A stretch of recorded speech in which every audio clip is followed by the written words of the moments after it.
Hello and welcome to British English with me, Alexandre. Today we're gonna go through another British English unit. This is unit 3 of a new playlist that I've just started. We're gonna be talking today about the past simple and the present perfect. Those are undoubtedly some of the most important tenses in my opinion. Specifically, we're considering again this grammar. This is advanced grammar in use from Cambridge University. This is a self-study reference and practice book for advanced learners of English, third edition, by Martin Hewins. Okay, today we're gonna be talking about this very important tense, which is the present perfect. But we can't study the present perfect without associating the past simple. So I really believe that it's gonna be a really useful grammar exercise for you to improve your English and bring it to the next level. Okay, before we start it, please, I'd like to invite you to subscribe to this channel, where in that playlist in particular, we're gonna go through many units talking about different tenses that are used in English to express ourselves and things, groups of things or people in different times, considering past, present and future. Okay, without any further ado, let's start this unit 3. It's about grammar.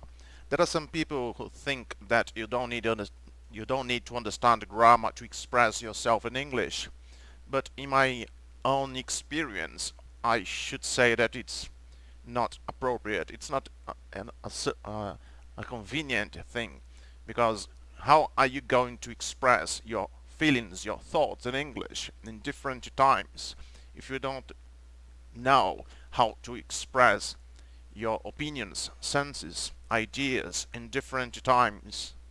For example, in the past, in the present, in the future, continuous activities or things that have already happened. So we've got to learn grammar to improve our confidence in English and to express ourselves better. Okay, so let's go through that unit. This is unit 3 from that playlist, Advanced Grammar. Okay, we're talking about past simple and present perfect. This is section A. So let's go through the text. I'm gonna read it out loud so you can learn pronunciation, connected speed, word stress, sentence stress, all of that inside the context, and learn grammar and vocabulary at the same time. This is really effective, believe me. Okay, so here we have time expressions that refer to the present, such as this week, this morning, this month, and today. We're talking about the present. These expressions can be used with either past simple or present perfect verbs.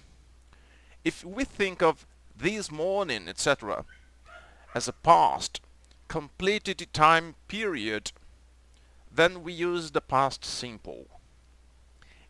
Now, if we think of this morning, etc., as a time period which includes the present moment, then we use the present perfect. That is, we use the simple past for things finished, completed time period. But if that past thing has some relation to the present, we use the present perfect. For example, I didn't shave this morning. I didn't. No. I didn't shave this morning. The morning's over and I didn't shave. So we use the past simple for that meaning. On the other hand, I might say, I haven't shaved this morning. When we use the expression have not shaved, I haven't shaved this morning, what we mean is that it is still the morning and I might shave later. So this is the present perfect. So we have the simple past in the first sentence, I didn't shave this morning, the morning's over and I didn't shave, and I haven't shaved this morning. It is still the morning and I might shave later. This is the basic principle to understand the difference between the past simple and the present perfect. Alright? Now let's go to section B. In a sentence which includes a time clause with since, we generally prefer a past simple verb in the time clause and a present perfect verb in the main clause. The time clause refers to a particular point in the past. For example, since Mr. Dodson became president, unemployment has increased, rather than has become. Again, since Mr. Dodson became president, a completed thing, it refers to a particular point in the past. Since Mr. Dodson became president, unemployment has increased from that point in the past to the present moment. Another example, she hasn't been able to play tennis since she broke her arm. She hasn't been able to play tennis since she broke her arm, rather than has broken. She broke her arm in the past. It's a completed fact, a completed event. And since then, she hasn't been able to play tennis. Let's move on. Note, however, that we use the present perfect in the time clause if the two situations described in the main clause and the time clause extend until the present. For example, have you met any of your neighbors since you've lived here? Not you lived in the past simple. Have you met any of your neighbors since you've lived here? Since the time that you've been living here up until the present moment, have you met any of your neighbors? So in that case we use the present perfect for both events. Let's go now through section C. With the time clauses introduced by after, when, until, as soon as, once, by the time, and the time expressions the minute, the second, the moment. The past simple refers to past, completed events, and the present perfect refers to future events. Compare these examples. After she left the hospital, past, completed the action. She had a long holiday. And after Lucas has left school, in that case it refers to the future. He will be spending 6 months in India. The minute I got the news about Anna, past, I telephoned my parents. I will contact you the minute I've got my exam results. In that case, it refers to the future. In the time clause in sentences like this, it is possible to use the past perfect instead of the past simple, e.g., after she had left, and the present simple instead of the present perfect, e.g. after Lucas leaves, with the same meaning. Alright, so let's go through section D now. In news reports, you will often read about or hear recent events introduced with the present perfect, and then the past simple or other past tenses are used to give details. For example, a Russian spacecraft has returned safely to Earth with its 2 passengers.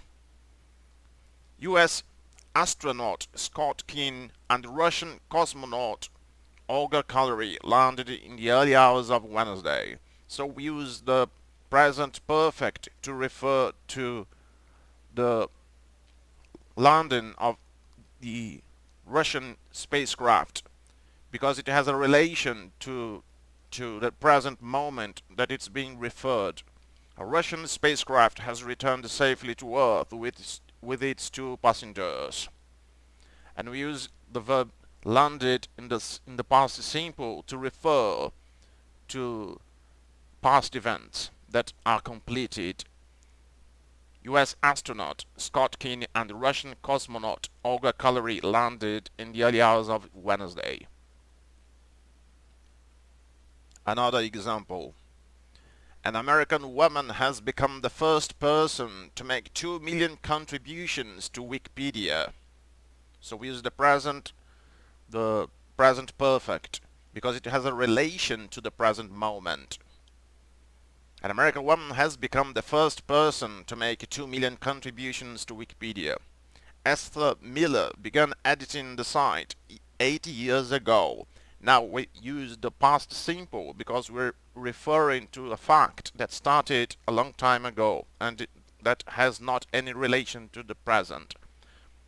She began editing the site 8 years ago. Now let's go through section E. After the pattern it, this, that, is or will be the first time, we generally use the present perfect in the next clause. For example, that's the first time I've seen John look embarrassed. I'm reporting a past event. Again, that's the first time I've seen John look embarrassed. And we can refer to the future as well. For example, it won't be the first time she has voted against the government. We're talking now about a future event. It won't be the first time she has voted against the government. Talking about a future event. Now that after it, this, that was the first time, we're in the past now, was, we generally use the past perfect. For example, it was the first time I talked to Dimitra outside the office. It was the first time I talked to Dimitra outside the office. We're now using the past perfect. So, that's it for today. I hope it's been useful for you to understand the difference between the past simple and the past perfect. So basically, what's the subtle difference between those 2 times is that the past simple is used for completed time period, things that started and finished in the past and that don't have any relation to the present moment. This is on the one hand. On the other hand, we have the present perfect, which started in the past but still has relation to the present moment. Okay, that's it for today. I hope you've enjoyed the lesson. Please subscribe to the channel. I'll be publishing other English grammar units about the structure in English that has to be understood so you can express yourself in English using all the tenses in English based on the grammar, on the advanced grammar in use from Cambridge by Martin Hewins. That's it for today. Please subscribe to the channel, share the content, and that's it. Thanks for watching. I hope you've enjoyed it, and that's it for today. Cheers.